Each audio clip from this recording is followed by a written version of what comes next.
नमस्कार दोस्तों, आज मैं आपको धर्मराज जी और सूरज भगवान की कहानी सुनाने जा रही हूँ। प्रेम से बोलिए धर्मराज जी की जय हो, सूरज भगवान की जय हो।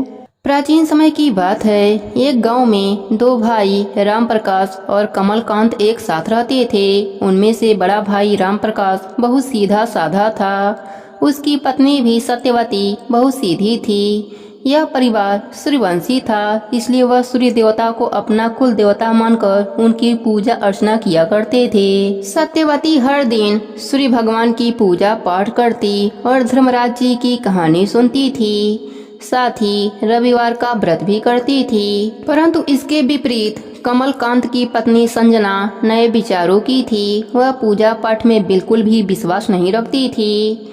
कमलकांत भी सीधा था, पर संजना उसके समझाने पर भी पूजा पाठ नहीं करती थी।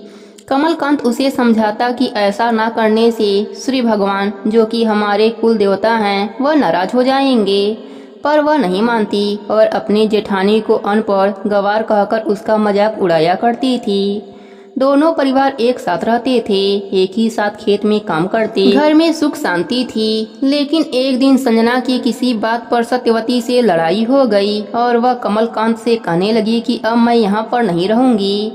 सभी ने उसे बहुत समझाया, पर वह नहीं मानी और घर, खेत, रुपए पैसा आदि में बंटवारा करा दिया। अब दोनों भाई अलग अलग रहने लगे। रविवार के दिन सत्यवती ने व्रत किया। शाम को उसने सूर्य भगवान की पूजा करी और जल चढ़ाया। उसी समय संजना वहां आई और कहने लगी, यदि तुम्हारी सूर्य भगवान इतने ही सच्चे हैं तो शाम होते ही मुंह छुपाकर भाग क्यों जाते हैं, और जब भी बादल आते हैं वह उनके पीछे क्यों छिप जाते हैं। मैं तो कभी भी ऐसे भगवान की पूजा पाठ नहीं करूंगी। सत्यवती ने उसे बहुत समझाया, पर वह नहीं मानी। संजना सूर्य भगवान की हंसी उड़ाते हुए घर में चली गई। सत्यवती को दुख हुआ। उसे डर भी था कि यदि कुल देवता नाराज हो गए तो परिवार पर बहुत बड़ा संकट आ सकता है। रात को जब सत्यवती सो रही थी तो सपने में उसे सूर्य भगवान ने दर्शन दिया और कहा, मैं तुम्हारी भक्ति से बहुत प्रसन्न हूँ, मांगो क्या मांगती हो।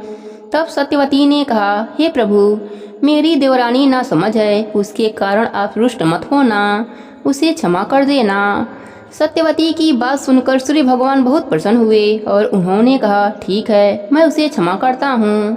साथ ही मैं तुम्हें सोने का एक सिक्का देता हूँ, इसे अपने धन के स्थान पर रख देना, तुम्हें कभी भी धन की कमी नहीं होगी। यह कहकर सूर्य भगवान अंतर ध्यान हो गए। सुबह जब सत्यवती उठी तो देखा उसके सिरहाने सोने का सिक्का चमक रहा है। उसने अपने पति को सपने के बारे में बताया।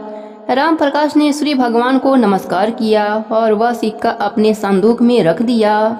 कुछ दिन के बाद जब उन्होंने संदूक खोला तो वह धन, जेवर आदि से भरा हुआ था। उनके बीच सोने का सिक्का चमक रहा था। दोनों पति पत्नी अमीर हो गए। उन्होंने बहुत बड़ा मकान बनवाया और उसमें सूर्य भगवान की बड़ी सी प्रतिमा स्थापित कराई। संजना को जब यह बात पता लगी तो उन्होंने अपने पति से कहा, आप जाकर पता करो कि उनके पास इतना धन कहाँ से आया। कमलकांत ने मना किया, पर संजना लड़ने लगी। तब कमलकांत राम प्रकाश के घर गया। दोनों भाई गले मिले और एक दूसरे से बातें करने लगे। कमलकांत के पूछने पर राम प्रकाश ने उसे सारी बातें बताई। संजना ने जब यह सुना तो उसने भी लालच में आकर सूर्य भगवान का व्रत किया। धर्मराज जी की कहानी सुनी, पर उसके मन में जरा भी श्रद्धा नहीं थी। उसने बड़ी मुश्किल से दिन काटा और शाम को व्रत खोला। रात में वह सोई, पर उसे कोई भी सपना नहीं आया। सुबह उठकर देखा तो कहीं भी कोई भी सिक्का नहीं मिला। उसे लगा उसके जेठ जेठानी ने उसके पति से झूठ बोला है, भगवान तो होते ही नहीं हैं। इस तरह वह लड़ने के लिए बाहर निकली। तभी बाहर एक भिखारी खड़ा था। उसने संजना से खाना मांगा। संजना ने उसे डांटकर भगा दिया। वह सत्यवती के घर पहुंची। वह जाते ही सत्यवती ने उसका स्वागत किया और पूछा कि क्या हुआ। तब संजना ने उसे सारी बातें बताई। तब सत्यवती हंसकर बोली, भगवान किसी भी रूप में आ सकते हैं।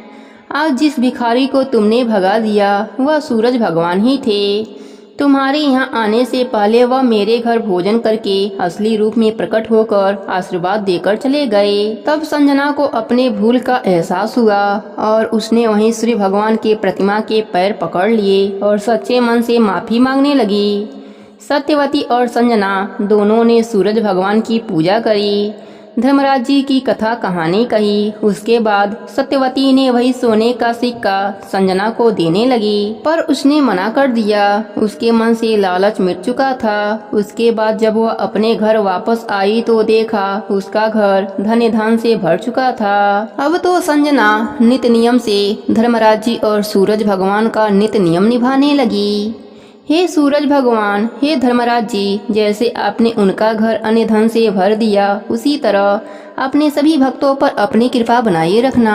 प्रेम से बोलिए सूरज भगवान की जय हो, धर्मराज जी की जय हो।